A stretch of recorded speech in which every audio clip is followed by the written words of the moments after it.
All right, it's finally time. I'm free to tell you about all the secret projects I've been working on. Stick around and I'll fill you in.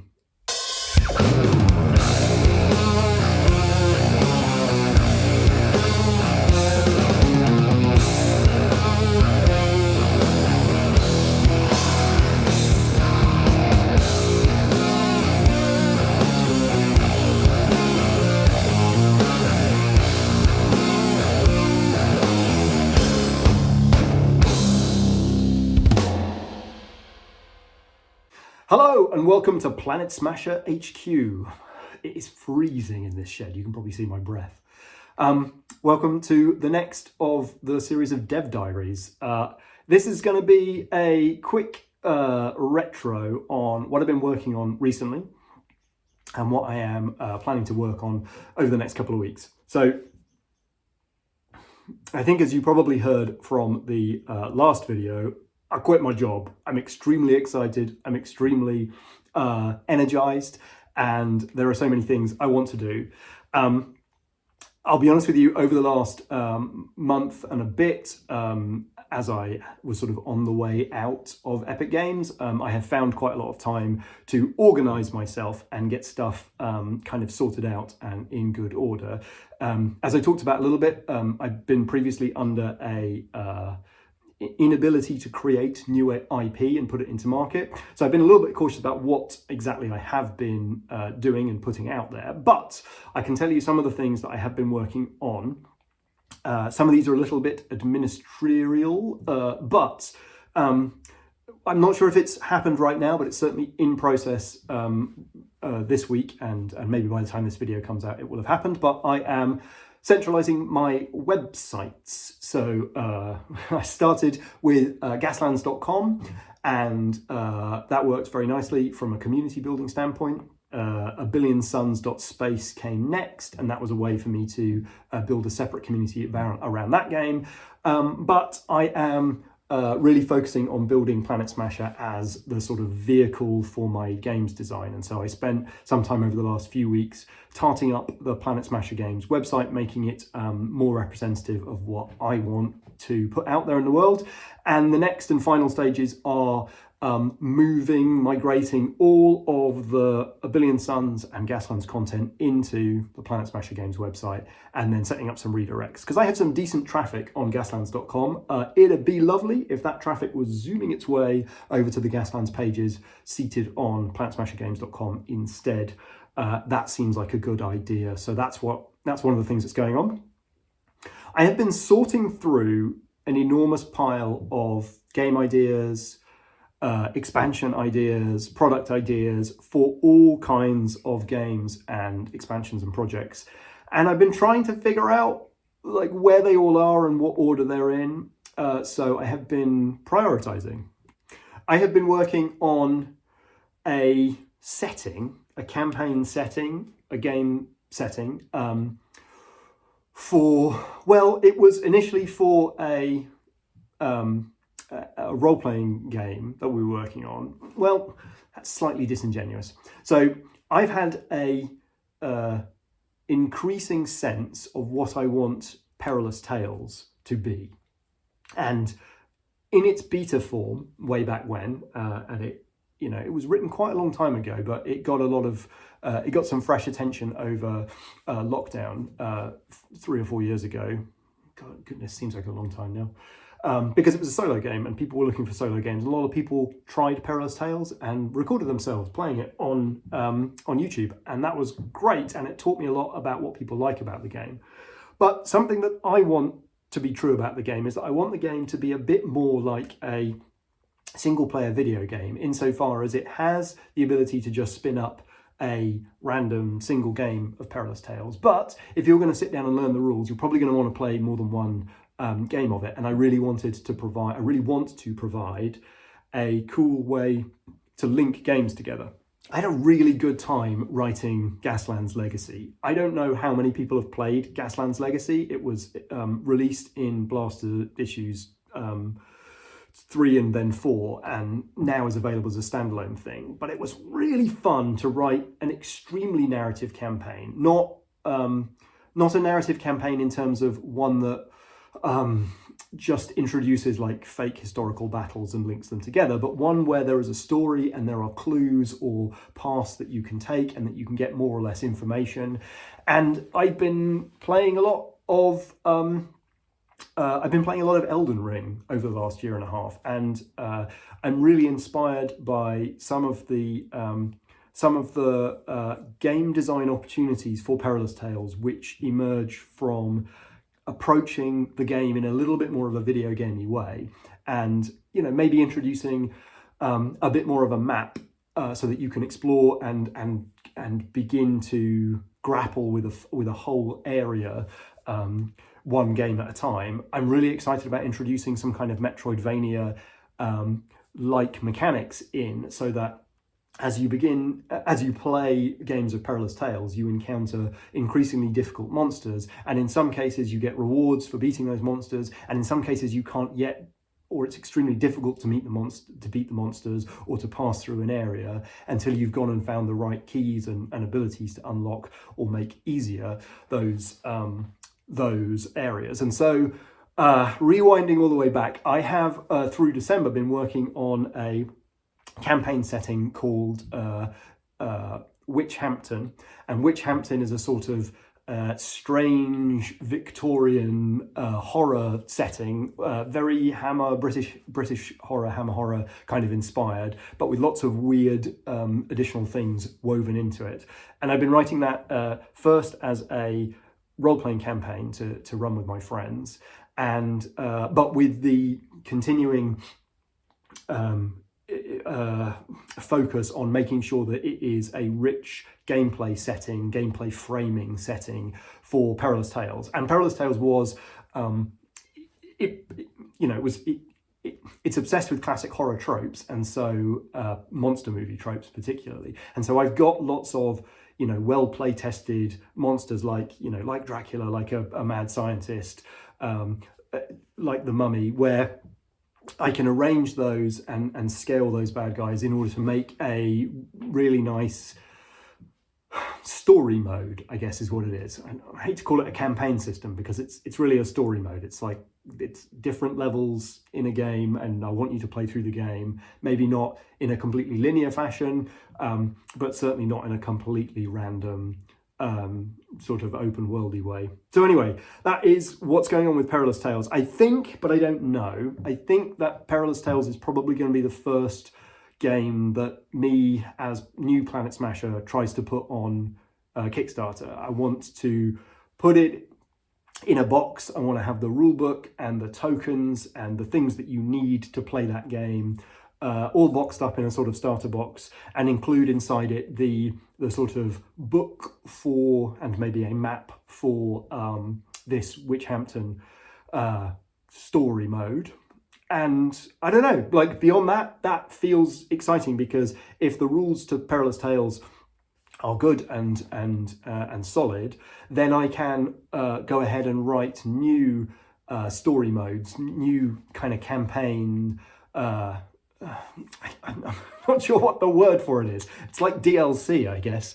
I want to continue to make some new DLC so that you can take the knowledge of the game system, and maybe I will write a 1990s kind of monster of the week, X-Files, Buffy kind of a thing, where you've got a map of a town and it's being threatened by all kinds of stuff. Or maybe there's a 1950s atomic horror kind of a situation with blobs and giant ants and grey aliens and all this kind of stuff. Like, I feel like the game itself and the idea of having a sort of a map-based Metroidvania kind of framing for it feels to me really exciting. I can create a lot of things that I'm excited to play, and that I hope other people would be excited to get on their table.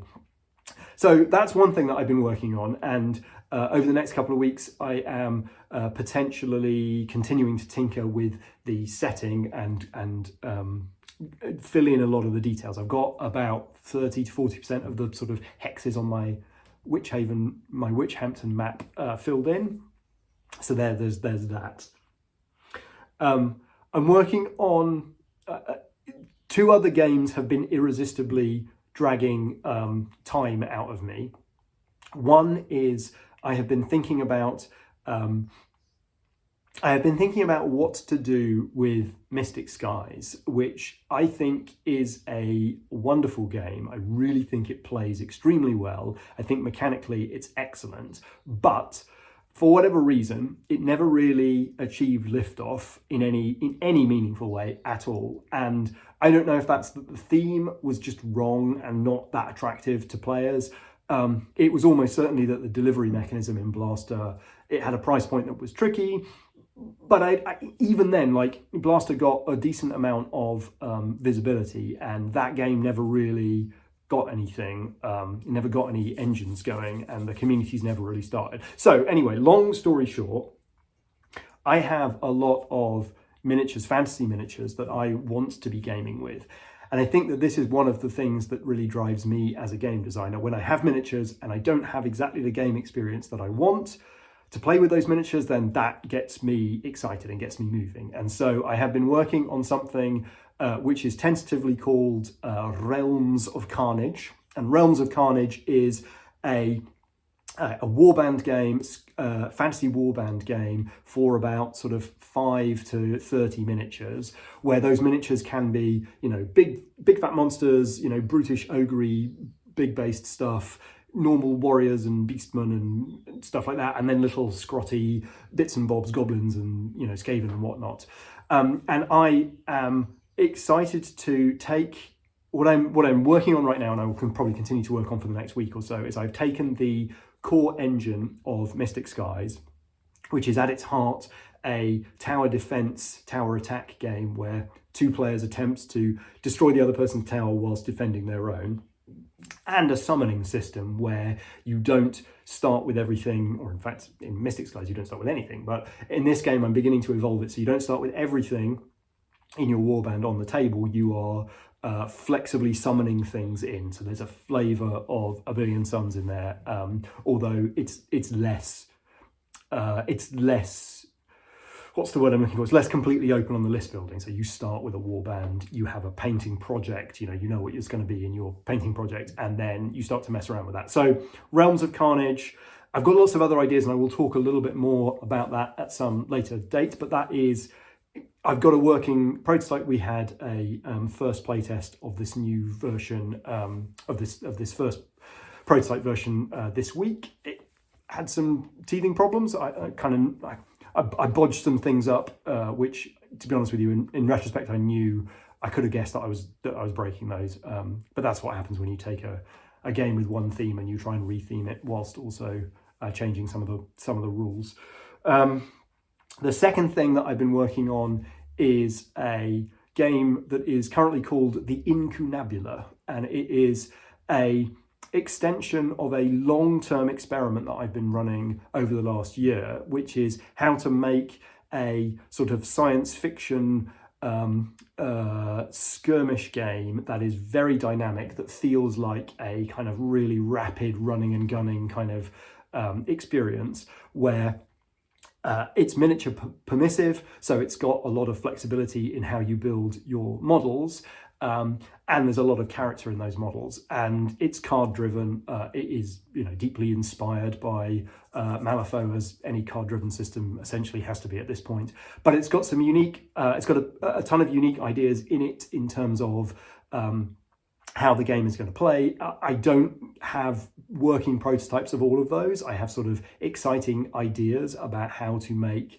a system that has a sort of deck construction element of it, even though it's using playing cards. I am excited about the possibility of reality altering magic working in an incredibly surprising way, maybe affecting some of the more core game rules in a weird way. And in general, it's just the world of Incunabula is quite vivid in my mind. My imagination of the world is fairly what's the word I'm looking for? It's sort of coming together. It's coalescing in my mind. So I will talk a little bit more about the world of Incunabula on a later video. But yeah, I'm excited about the world. It's speaking to me. The game is a sort of, it's an amalgamation of a number of experiments that I've made over the last few years in terms of, there's a lot of miniature skirmish games, grimdark, science fiction, cyberpunk, sort of Weird West. There's a lot of skirmish games out there, and finding my voice in that noise is tricky. And so I have spent a lot of time and I've dumped a lot of ideas, but each one of those failed experiments has given me a new piece of information or a new set of ideas that I'm continuing to roll together. So the Incunabula occult skirmishes in the ruins of a fractured universe, something like that. So that's really exciting. I am working on that a little bit because I've been thinking about the deck construction problem and have had a few further turns of that. And I want to get it on the table for playtesting. There are two other things I want to mention as I'm looking forward to the next couple of weeks. One is I'm continuing to work chapter by chapter on a project that Glenn and I are working on together. We haven't really talked about it very much yet, so I will probably save the details of that. But we have spent a lot of time as Rule of Carnage talking about games design, and so we have started to write down the things that we have discovered, and so we're working on a project together that will be published in a year or two. But the deadline is coming up, and so I'm working on some chapters for that. And speaking of deadlines, I don't think I'll be working on this over the next couple of weeks, but Pacific Command deadline is looming, so I have a almost entirely completed second draft manuscript. There are still some bits and bobs that need to be finished, and there is playtesting that needs to happen for that game, which I need to find a willing victim for. If you are interested in helping me playtest Pacific Command, it's a really cool game. It's one of the strange things about it is it's a World War II carrier combat, so it's Pacific aircraft carriers in the Pacific, and it doesn't use any miniatures. It uses poker chips, stacks of poker chips, and the reason is it's really difficult to get miniatures in small enough scales to have a proper battle with aircraft carriers in anything resembling realistic scales. But also I am using this as an opportunity to really explore fog of war mechanics and make a very sort of tight and tidy bluffing game where you don't know where the enemy task force are. Even if you do know where they are, you're not certain what they've got in them. You know, you don't know what aircraft they've got prepared, blah, blah, blah, blah, blah. So it's a really exciting game of basically pushing poker chips towards each other whilst grimacing and locking eyes. And I'm really excited by the way the design has come out. And so I'm in final playtesting on the beta for Pacific Command. All right, enough rambling about what I have and have not been doing. If you want to support me, you can either go over to planetsmashergames.com and buy one of my games if there's one that you don't have, or you can head to patreon.com/planetsmashergames and consider subscribing to buy me a cup of coffee each month. It's real cold in this shed, so hot drinks always appreciated.